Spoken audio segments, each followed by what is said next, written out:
সুপ্রিয় দর্শক, মাছ চাষের আরেকটি নতুন পর্বে আপনাকে স্বাগতম। তো ভিডিওতে দেখতে পাচ্ছেন এগুলো হচ্ছে অরিজিনাল ব্ল্যাক কাপ মাছের পোনা, অর্থাৎ শামুক ময়লা আবর্জনা খেয়ে পুকুর পরিষ্কার করে এবং কি অতি তাড়াতাড়ি বড় হয়। এই মাছের পোনা যাদের প্রয়োজন তারা যোগাযোগ করেন আমাদের সাথে। দেখেন মাছের সাইজ 3 থেকে 4 ইঞ্চি সাইজের পোনা পেয়ে যাবেন পিস হিসাবে। তো বাংলাদেশের যে কোনো জেলা থেকে নিতে পারবেন ফোনে অর্ডার করে। অক্সিজেন প্যাকিংয়ের মাধ্যমে সারা বাংলাদেশ সাপ্লাই করা হয়। তো এই ব্ল্যাক কাপ বছর শেষে 3 থেকে 4 কেজি ওজন হয়।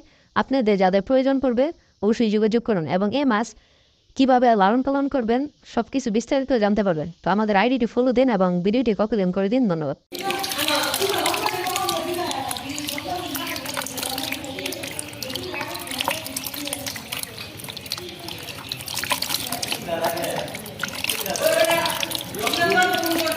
করাম করো 20 সেকেন্ড 25 সেকেন্ড 20-25 সেকেন্ড করে করো নি